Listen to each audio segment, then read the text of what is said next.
Hello and welcome back to another popcorn chat. I hope you guys are doing well. In this video, I'm going to be speaking to you about the sequel to the 2015 popular Pixar film Inside Out 2. I'll be honest and say I was a little bit skeptical when this film was announced. I think with any Disney, Pixar or sequels as a whole, I think you're going to be so precious about that first film and whether that sequel can live up to the standards of its original. Not to mention the mixed bag which Pixar have been releasing over the past 4 or 5 years. I do have to say I think that Inside Out 2 is a commendable sequel. What works for me is this film's natural ability to progress. You know, that's inevitable after the original film because she's going to get older.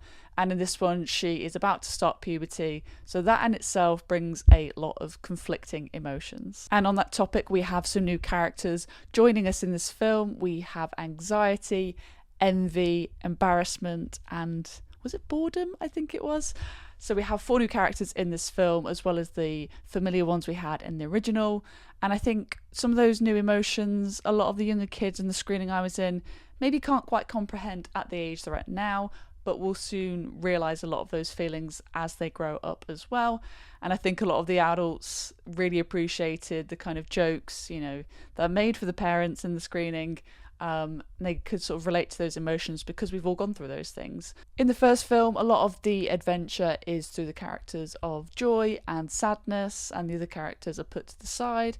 However, I really appreciated them having a whole group effort in this. You know, everyone's involved in that adventure, and if anything, I think sadness is the one that's put to the side. She has a bit of a side mission, but I like seeing fear and disgust and anger having a lot more to do in this film. I won't say any spoilers, but there's something that happens right in that third act that I can only commend the team for, because I think they really go there with a certain emotion, and I think they handle it really well for a subject matter that a lot of people go through and I think will relate to in this film. So there's something that happens in that third act. I was like, wow, this is a really bold move from Pixar. So I appreciated it, and it's more on those sort of more mature thematic lines as Soul, I would say, in terms of talking about those more difficult things. So I just want to give that bit a shout out. I think one of the negatives for me was the fact we didn't see as much from the parents. I think they were really sort of useful in that first act, setting us up and remind us who these characters are.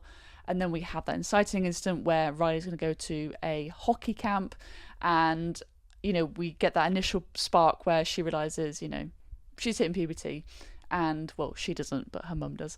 I would like to see more of that. And I think having a character start puberty, you know, I think that could have really lent itself by having her living at home at least, and maybe going to hockey trials, or it was a weeknight thing. I would like to see more reactions, because I think that's such a fundamental part of a teenager's experience of going through puberty.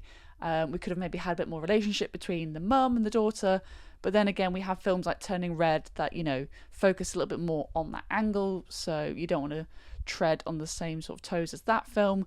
But I think it could have really benefited from their input a little bit more on this. On top of that, I do think that a lot of those new emotions were a little bit underused, such as envy and ennui. I think they could have really, you know, played a bit more of a part. But for me, the new characters, I liked anxiety and I thought embarrassment were great.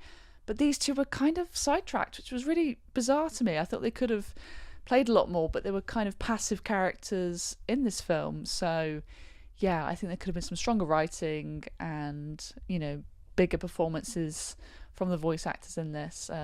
Yeah, I think they were vastly underused. Overall, I thought this was a great sequel to Inside Out. I think it builds upon characters and emotions, those which we've seen before, and added in those new characters as well. I think it was a natural progression for the character of Riley, and, you know, you could even have a third film and see where she gets to, maybe when she's like 17. This didn't necessarily have that emotional punch like the first film did, but how can you recreate that when it's a world you've already familiarised yourself with? So I think what they could have done with it, they did a great job, you know, in terms of the natural progression of where this character's going and adding new emotions into the mix. I thought they did what was right for the character. I just wish I had the ability to comprehend those emotions and communicate how I felt, especially at age 13. I wasn't doing that at 13, so I'm envious of Riley. Thank you so much for watching this review of Inside Out 2. Let me know your thoughts down below if you've seen the film. Did it make you feel happy, sad, angry, fearful, disgusted? Let me know your thoughts down below, and I'd love to check out those comments. And I'll see you guys very soon for another popcorn chat.